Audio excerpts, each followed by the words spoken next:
साथियों, आप सभी लोगों का हमारे चैनल सौर करियर पॉइंट पर बच्चों आप लोगों का बहुत बहुत स्वागत है।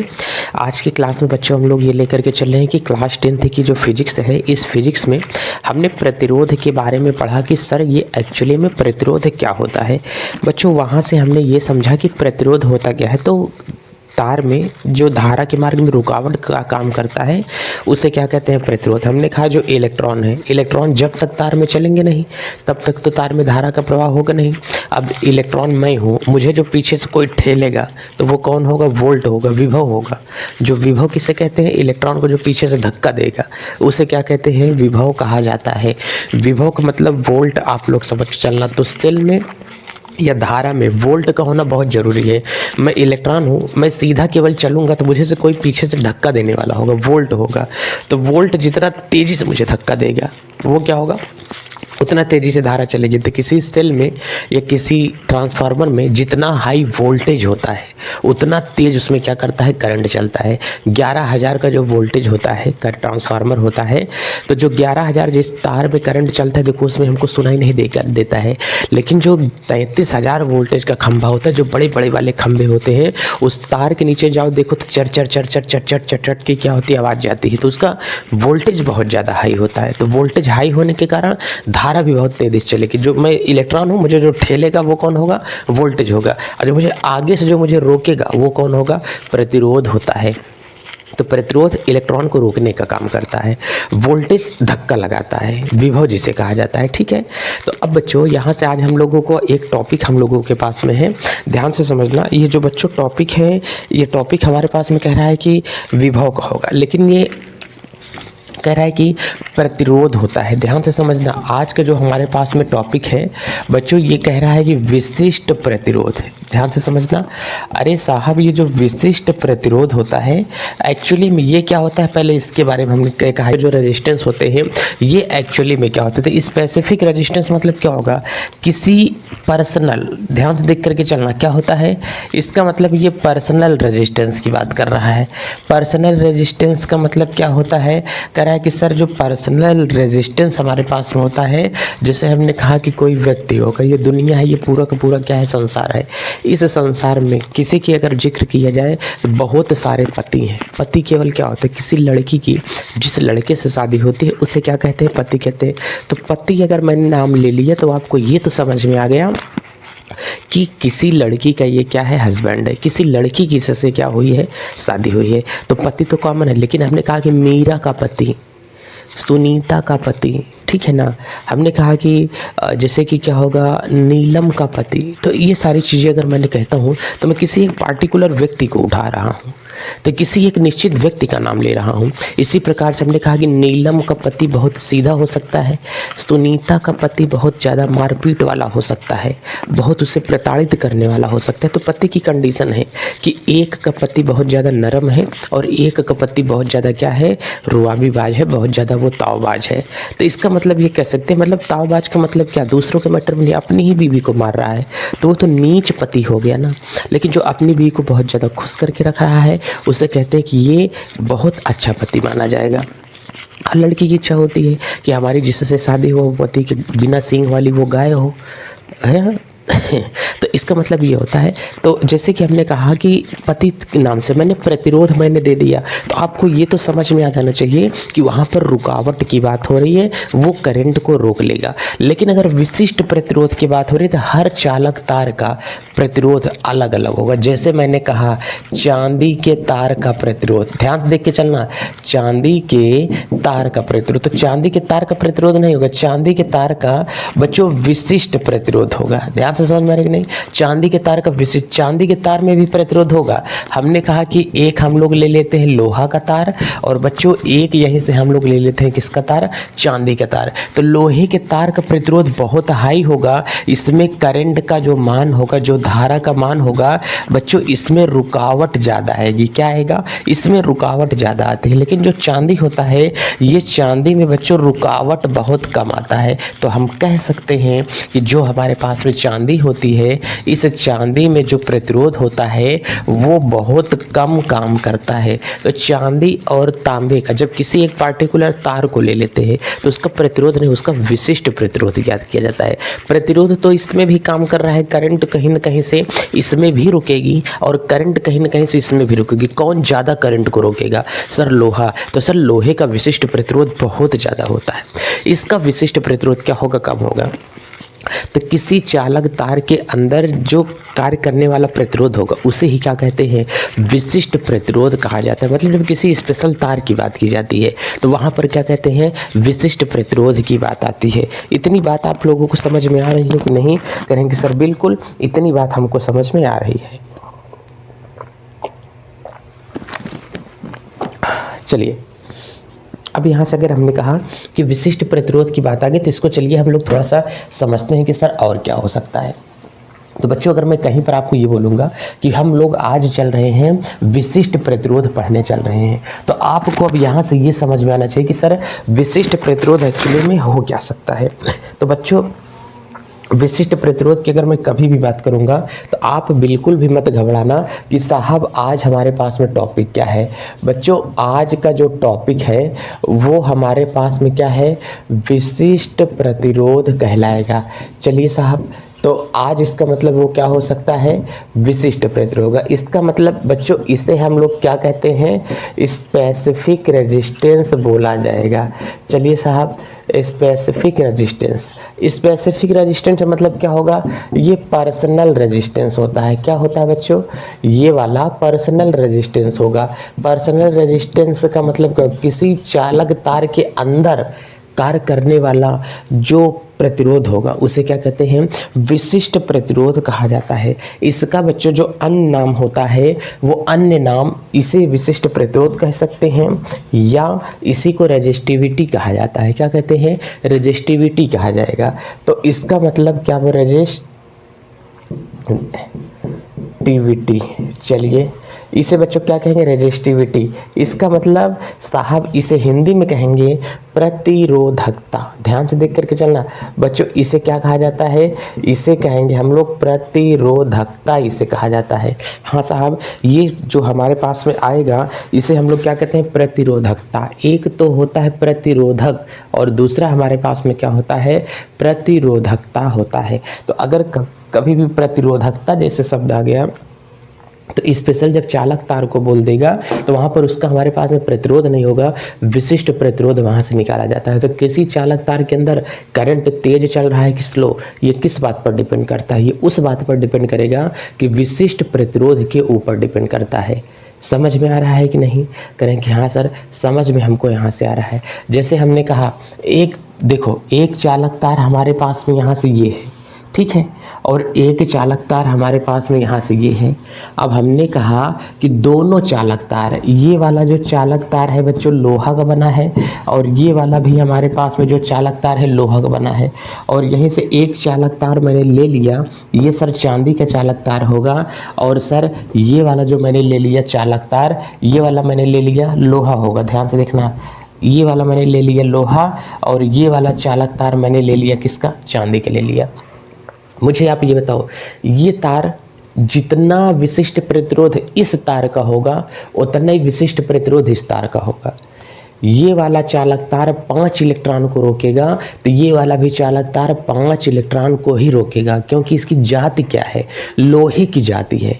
जब इसका मतलब विशिष्ट प्रतिरोध जाति पर डिपेंड करता है, धातु के नाम पर डिपेंड करेगा, लेकिन प्रतिरोध ऐसा नहीं है। हमने कहा जब समान धातु के चालक तार रहेंगे तो इनका जो विशिष्ट प्रतिरोध होगा बच्चों, वो इसका कह रहा है कि विशिष्ट प्रतिरोध समान होगा। ध्यान से देख करके चलना, विशिष्ट प्रतिरोध क्या होगा? इन दोनों का बच्चों समान होता है, लेकिन हमने कहा कि इसका अगर प्रतिरोध की बात की जाएगी तो बच्चों इसका प्रतिरोध क्या होगा? अलग अलग होगा। क्योंकि छोटे तार में कम प्रतिरोध लगेगा, बड़े तार का प्रतिरोध क्या होगा? ज़्यादा होगा। आप लोग पढ़े थे कि नहीं कि बच्चों R प्रोपोर्शनल L होता है। क्या होता है? R प्रोपोर्शनल L होता है। तो जब R प्रोपोर्शनल L होगा तो R तो क्या है? विशिष्ट प्रतिरोध है। एक ही धातु के चाहे जितने बड़े तार रहे उनका विशिष्ट प्रतिरोध क्या होगा, समान होगा। ये लोहा है, ये भी लोहा है, चलो ये लोहा है, ये भी लोहा है। यदि 5 इलेक्ट्रॉन रोकने की क्षमता इसकी है तो इसकी भी क्षमता ही 5 इलेक्ट्रॉन रोकने की है। तो दोनों लोहा लोहा थे तो लोहे का विशिष्ट प्रतिरोध समान होगा। लेकिन प्रतिरोध की बात करेंगे तो हमने कहा कि अगर एक ही धातु के टुकड़े हैं तो इनका प्रतिरोध अलग होगा, लेकिन विशिष्ट प्रतिरोध समान होगा। एक ही मतलब सर विशिष्ट प्रतिरोध जाति पर डिपेंड करता है। हमने कहा हाँ, अगर जाति एक है तब तो विशिष्ट प्रतिरोध क्या होगा, समान होगा। अगर जाति अलग है तो विशिष्ट प्रतिरोध भी क्या होगा, अलग होगा। हमने कहा बताओ इसकी जाति क्या है, लोहा, इसकी जाति क्या है, चांदी। जब इसकी जाति लोहा है, इसकी जाति क्या है, चांदी है, तो कह रहा है कि जाहिर सी बात है सर अलग होगा। हमने कहा बोलो क्या अलग होगा, कह रहे हैं कि सर इसका जो स्पेसिफिक रेजिस्टेंस है, क्या बोलेंगे बच्चों, इसे कह रहा है कि इसका जो स्पेसिफिक रेजिस्टेंस है सर वो अलग होगा। मतलब कहना क्या चाहते हो सर, इसका जो विशिष्ट प्रतिरोध होता है वो विशिष्ट प्रतिरोध साहब इसका अलग हो। हमने कहा बहुत अच्छी बात है। अब आपके समझ में आ रहा है कि विशिष्ट प्रतिरोध क्या होता है। तो विशिष्ट प्रतिरोध जाति पर डिपेंड करता है कि तार किस जाति का है। जाति अगर समान है तो विशिष्ट प्रतिरोध लंबाई चौड़ाई पर डिपेंड नहीं करेगा। अगर जाति अलग है तो विशिष्ट प्रतिरोध लंबाई चौड़ाई पर भी डिपेंड करेगा और जाहिर सी बात है वो कम ज़्यादा हो सकता है। तो सर विशिष्ट प्रतिरोध को परिभाषित कैसे करेंगे। हमने कहा चलिए विशिष्ट प्रतिरोध को पहले हम लोग परिभाषित कर देते हैं कि सर विशिष्ट प्रतिरोध एक्चुअली में होता क्या है। हमने कहा बहुत अच्छी बात है सर, विशिष्ट प्रतिरोध को परिभाषित कैसे करेंगे। हमने कहा ध्यान से देख करके चलना, किसी चालक तार का जो हमारे पास में विशिष्ट प्रतिरोध होता है, किसी चालक तार का विशिष्ट प्रतिरोध यहाँ दिख तो रहा है, किसी चालक तार का विशिष्ट प्रतिरोध उसकी लंबाई के अनुक्रमानुपाती होता है। किसी चालक तार का प्रतिरोध लंबाई के अनुक्रमानुपाती तथा क्षेत्रफल के व्युत्क्रमानुपाती होता है। चलिए अब ये आ गया। अब इस नियम को हटाएंगे तो एक नियतांक आएगा, वो नियतांक रो अपान इंटू एल अपान क्या होगा, ए होगा। अरे भाई एक नियतांक नहीं आएगा। चलिए अब हमने कहा कि इस रो को क्या कहते हैं, ये रो होता क्या है, इसे क्या कहते हैं, रो कहते हैं, RHO क्या कहते हैं, इसे रो कहा जाता है, RHO।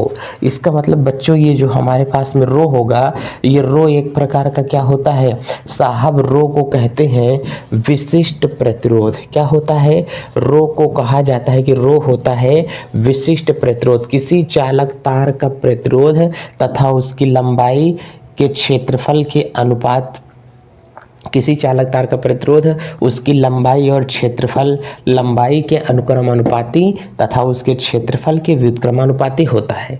अब इसको हटाएंगे तो एक नियतांक आएगा रो, और रो ही क्या है, विशिष्ट प्रतिरोध होगा। अगर मैं यहाँ से रो बराबर निकालना चाहूँगा तो ये जाकर के यहाँ से मल्टीप्लाई कर देगा जी, इसमें मल्टीप्लाई करेगा तो बच्चों यहाँ से क्या होगा, रो बराबर क्या निकलेगा, R इंटू ए अपान क्या होगा, L होगा। चलिए अपान क्या होगा, एल होगा। साहब एक बात तो हमको ये समझ में आ गई है कि इसके बराबर R इंटू ए अपान एल होगा। हमने कहा हाँ, अब विशिष्ट प्रतिरोध, अगर प्रतिरोध बढ़ेगा तो विशिष्ट प्रतिरोध भी क्या होगा, बढ़ेगा। मतलब किसी चालक तार का जो प्रतिरोध होता है वो विशिष्ट प्रतिरोध के बराबर होगा। जितना ज़्यादा विशिष्ट प्रतिरोध होगा उतना ही ज़्यादा उसका प्रतिरोध भी बढ़ता है। एक कंक्लूजन हमको यहाँ से ये समझ में आ गया, कह रहा है कि ठीक है तो विशिष्ट यदि किसी चालक का क्षेत्रफल 1 है, ए बराबर 1 है, उसकी लंबाई भी 1 मीटर है, तो उसका विशिष्ट प्रतिरोध कितना होगा, प्रतिरोध के बराबर होता है। ये मैंने यहाँ से R लगा दिया। आप लोग विशिष्ट प्रतिरोध जो परिभाषा के तौर पर कह रहा है उसको बढ़िया से समझ के चलना। चलिए अगर इसका हम लोग यहाँ से मात्रक निकाल करके चलेंगे कि सर बताइए इसका मात्रक क्या होगा, तो बच्चों अगर इसका हम लोग मात्रक निकालेंगे कि रो बराबर कितना होगा, तो इसका मात्रक बच्चों यहाँ से कितना होता है, ओम। क्षेत्रफल का मात्रक बच्चों यहाँ से क्या होगा, मीटर का स्क्वायर, और लंबाई का मात्रक बच्चों क्या होता है, मीटर होगा। मीटर से मीटर कैंसिल हो गया, रो बराबर यहाँ से कितना होगा बच्चों, ओम मीटर होता है। तो विशिष्ट प्रतिरोध का जो मात्रक होता है वो ओम मीटर होता है। क्या होता है, विशिष्ट प्रतिरोध का जो मात्रक होता है उसे ओम मीटर कहा जाता है। तो अब हमने कहा किसी चालक तार में कितना ज़्यादा धारा चलेगी।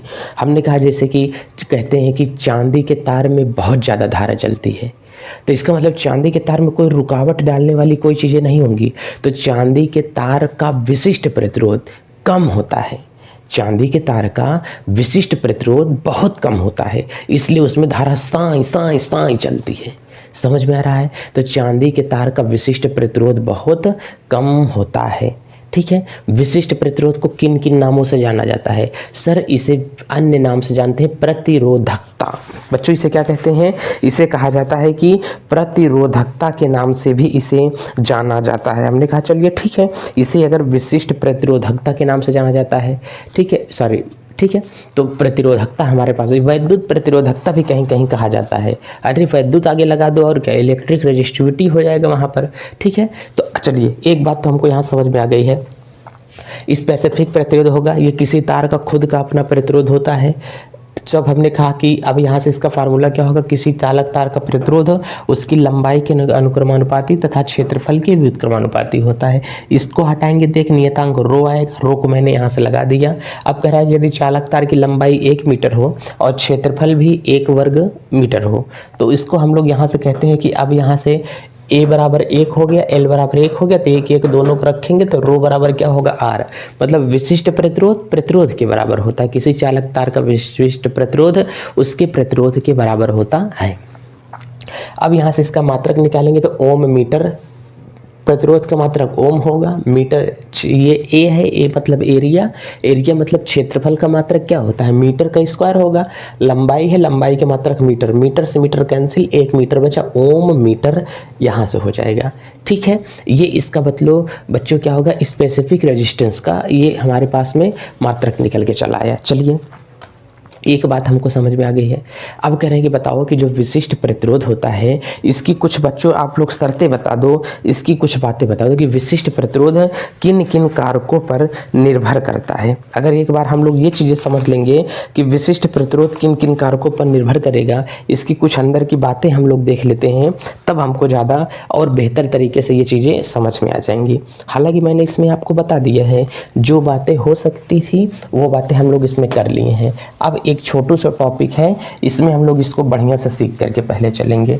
देरी ना करते हुए पहले हम लोग बच्चों यहाँ से सीख लेते हैं ताकि चीज़ें समझ में आ सके आसानी से। चलिए हम मानते हैं कि आप लोगों को लग रहा होगा कि बहुत ज़्यादा फास्ट मोशन में पढ़ा रहे हैं, लेकिन बच्चों समझते चलो, पेपर नज़दीक है, सर पर है, मस्ती मजाक तो करेंगे नहीं हम लोग। चलिए अब कह रहा है कि बच्चों हमारे पास में जो विशिष्ट प्रतिरोध होता है ये किस बात पर डिपेंड करता है। हमने कहा कि विशिष्ट प्रतिरोध किस बात पर डिपेंड करेगा, तो बच्चों जो विशिष्ट प्रतिरोध होता है ये इस बात पर डिपेंड नहीं करता है कि चालक तार की लंबाई और आकार पर नहीं डिपेंड करता है, जाति पर डिपेंड करेगा। ध्यान से देख करके चलना। विशिष्ट प्रतिरोध की महत्वपूर्ण बातें देखो, इम्पॉर्टेंट, ध्यान से देख करके चलना। इंपॉर्टेंट में क्या होगा बच्चों, कह रहा है कि जो विशिष्ट प्रतिरोध होता है, ध्यान से देख करके चलना। यहाँ से बच्चों कह रहा है कि जो विशिष्ट प्रतिरोध होता है, ये जो विशिष्ट प्रतिरोध होगा ये इस पर डिपेंड नहीं करेगा, ये चालक तार की लंबाई पर डिपेंड नहीं करता है, उसकी मोटाई पर डिपेंड नहीं करेगा कि तार मोटा है। ये किस पर डिपेंड करेगा, ये चालक तार की जाति पर डिपेंड करता है। जैसे हमने कहा लोहे का तार चाहे छोटा हो, ध्यान से देखो, लोहे का तार चाहे छोटा हो, लोहे का तार चाहे बड़ा हो, उसका जो विशिष्ट प्रतिरोध होगा वो क्या होगा, समान होता है। उसका जो विशिष्ट प्रतिरोध होगा वो क्या होगा, समान होगा।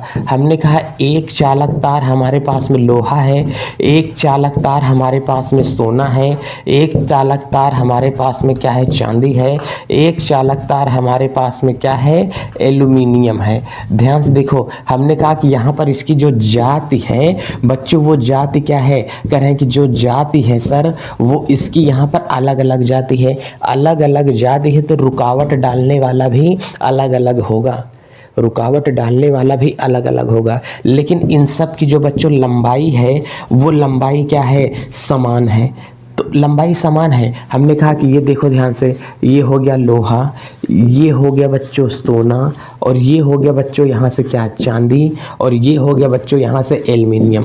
सब तार की लंबाई क्या है, समान है कि नहीं। लेकिन हमने कहा कि इसमें जो चांदी में धारा चलेगी इसमें ज़्यादा धारा चलेगी, और उसके बाद में एल्युमिनियम में चलेगी, इसमें चलेगी, फिर किस में चलेगी। हमने कहा कि चांदी के बाद सबसे ज़्यादा बच्चों ध्यान दो, एसएससी सीजीएल जो होता है वो सोना में मानता है कि धारा बहुत ज़्यादा चलती है, लेकिन अभी हम लोग समझेंगे कि चांदी में धारा बहुत अच्छी चलती है। सीजीएल के एग्ज़ाम में सोना मांगता है, एसएससी मांगता है कि चांदी में धारा ज़्यादा अच्छी चलती है। चांदी के बाद सोने को प्राथमिकता दी जाती है, ठीक है।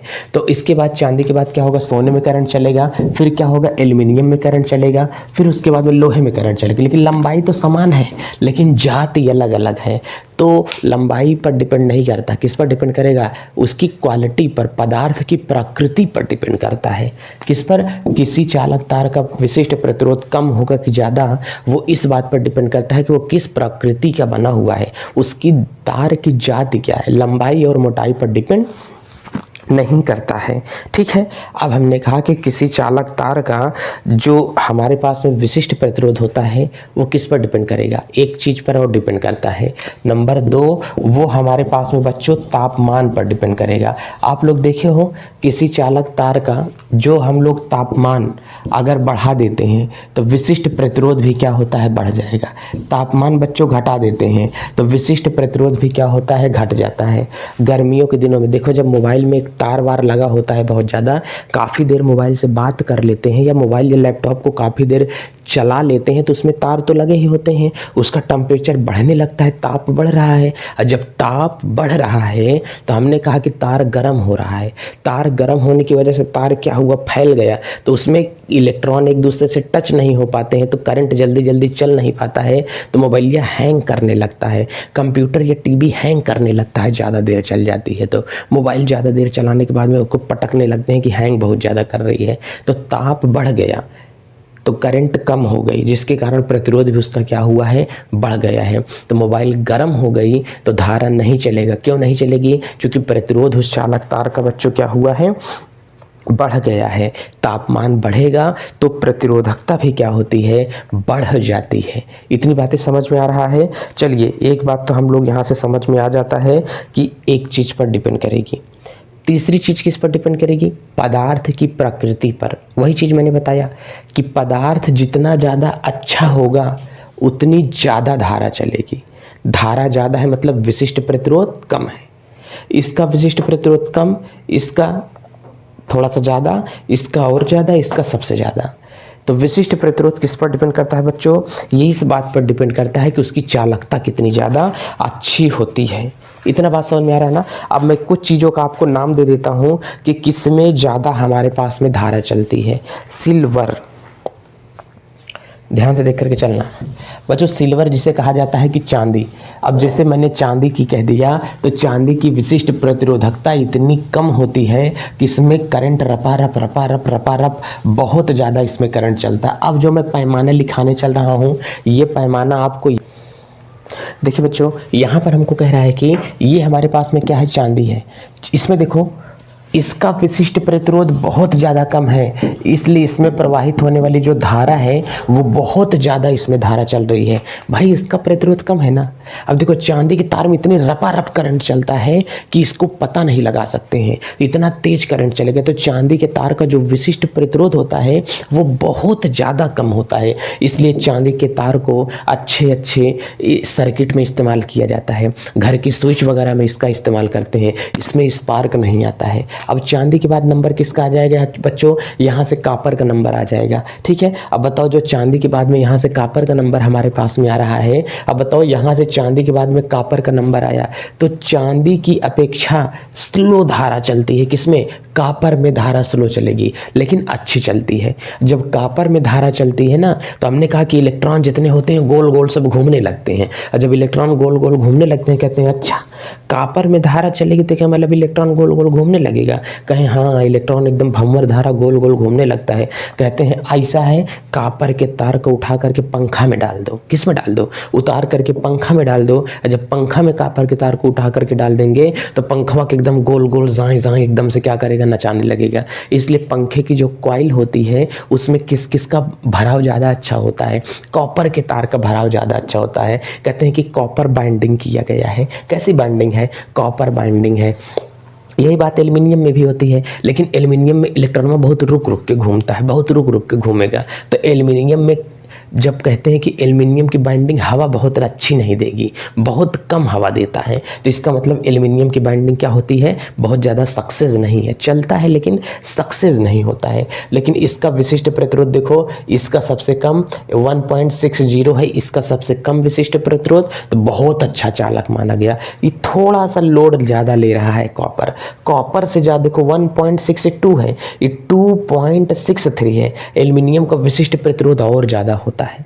लेकिन कहीं चला एक हम लोग केबल बना देते हैं, क्या करते हैं, केबल बना देंगे, करंट तो चलता रहेगा, कम से कम सस्ता मिलेगा। तो गांव में जितना खंभा होता है सब में कॉपर नहीं दौड़ा सकते हैं, बहुत महंगा मिल जाता है कॉपर, चांदी लगवा देते तो लोग खंभा उखाड़ के अपने घर में धै लेते, समझ में आ रहा है। और कॉपर इतना ज़्यादा महंगा होता है कि कॉपर का इस्तेमाल नहीं कर सकते हैं, तो एल्युमिनियम को ही गाँव में ज़्यादा फेमस कर देते हैं। तो सबके घरों में जो एल्युमिनियम का तार लगा होता है वो किसका होता है, एल्युमिनियम का। इसमें भी करंट सबकी अपेक्षा लगभग सही चलती है, सस्ता भी पड़ जाता है। टंगस्टन, जब टंगस्टन में करंट को डाला गया ना तो इलेक्ट्रॉन पहले हिलवे नहीं करता है, इलेक्ट्रॉन भड़ भड़ वोल्टेज खूब टक्कर मारता है। पीछे से हमको कोई वोल्टेज जब टक्कर मारेगा तो धड़ाम धड़ाम हम लड़ेंगे नहीं, जब हम धड़ाम धड़ाम नहीं लड़ेंगे तो ईएमआई इलेक्ट्रॉन जल्दी खसकबे नहीं करता है, खूब पीछे से एक धक्का मारा जाता है तो एकदम गुस्सा का होता है, लाल हो जाता है। तो कई कई तार की क्वालिटी ऐसी होती है, करंट तो चलता है लेकिन इलेक्ट्रॉन बढ़ता नहीं है, नहीं बढ़ेगा तो बहुत मुसीबत में रगड़ करके एकदम जाएगा, तो इलेक्ट्रॉन गुस्सा लाल हो जाएगा। कहें यार ये तार तो बहुत ख़राब है, एका हम लोग तार नहीं बना सकते हैं, एका खंभा में नहीं दौड़ा सकते, कहें टेंशन काहे लेते हो। अगर ये गुस्ताई के लाल हो जा रहा है, लाल हो रहा है तो एका इतना लाल कर देंगे हम लोग गुस्तवा करके, ये थोड़ी देर बाद क्या फेंकने लगेगा, प्रकाश फेंकने लगेगा। कहें बस अब एक उठा करके टंगस्टन का तार को किस में फेंक दो, टंगस्टन नहीं कहते, टंगस्टन कहा जाता है, लेकिन हम लोग समझेंगे टंगस्टन। टंगस्टन इतना ज़्यादा गुस्सा है कि लाल हो जाता है कि इसका इस्तेमाल किस में कर लेते हैं, इसका इस्तेमाल कर लिया जाता है भाई साहब किस में, प्रकाश में इसका इस्तेमाल कर लिया जाता है। चलो हाँ ठीक है, हमने सोचा कैमरा चालू ही नहीं है क्या भाई साहब, लेकिन चालू है कैमरा तो कोई बात नहीं। चलिए अब बताओ तो इसका इस्तेमाल किस में कर लेते हैं, तो कह रहे हैं कि टंगस्टन का इस्तेमाल इसीलिए किस में कर लिया जाता है, तो कह रहे हैं कि टंगस्टन का इस्तेमाल कर लेते हैं बल्ब को जलाने के लिए। किसको जलाने के लिए, बल्ब को जलाने के लिए इसका इस्तेमाल कर लिया जाएगा। बोलो इतनी बात समझ में आ रहा है कि नहीं, कहें हाँ सर। तो देखो इसका इससे ज़्यादा इसका प्रतिरोध है, और इससे ज़्यादा निकिल का प्रतिरोध होता है, और निकिल से ज़्यादा किसका प्रतिरोध होता है, लोहे का प्रतिरोध होता है। पहले लोहे के तार आते थे, अब लोहे के तार सक्सेस नहीं है, इसीलिए कोई लोग इसका इस्तेमाल जल्दी नहीं करते। 1 रुपये मीटर तार मिलता था। तो ये बच्चों है हमारे पास में विशिष्ट प्रतिरोध से संबंधित कुछ बातें यहाँ से दे दी गई हैं। ठीक है, अब विशिष्ट प्रतिरोध से संबंधित जो बातें दी गई हैं, अब इसके बाद में हम अगला देखते हैं। तो जब किसी चालक तार का विशिष्ट प्रतिरोध बहुत कम होगा तो धारा उसमें बहुत अच्छी चलेगी। विशिष्ट प्रतिरोध किस पर डिपेंड करता है, लंबाई पर डिपेंड करता है क्या, सर नहीं। मोटाई पर डिपेंड करेगा क्या, सर नहीं। सर जाति पर डिपेंड करता है, मतलब उसकी किस पदार्थ का वो बना है। लोहे का तार चाहे छोटा हो चाहे बड़ा हो, लेकिन विशिष्ट प्रतिरोध समान होगा, लेकिन उसका प्रतिरोध सर अलग अलग होता है। समझ में आ रहा है कि नहीं? जो बच्चे स्टार्टिंग की क्लास लिए हैं बहुत बेहतरीन बाबू आपके समझ में आएगा। स्टार्टिंग की क्लास आप मेरी नहीं देखे हो तो आज की क्लासें आपके लिए नहीं है, क्षमा चाहते हैं। आप इस चैनल से अभी पिछला वीडियो देखें या तो स्किप करके किसी और का वीडियो लेक्चर देखें, तब आपके समझ में आएगा। चलिए अब हम लोग बच्चों चलते हैं प्रतिरोध का संयोजन पढ़ करके चलते हैं कि प्रतिरोधों का संयोजन किसे कहा जाता है।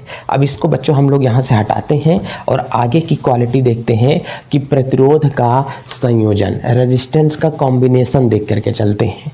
चलिए प्रतिरोधों का संयोजन, कोई अगर आपसे पूछेगा कि प्रतिरोध का संयोजन क्या होता है, ध्यान से देख करके चलना बच्चों। आज क्या है तो यहाँ से हम लोग समझ करके चलेंगे। साहब हम लोगों से बात कर रहा है प्रतिरोध का संयोजन।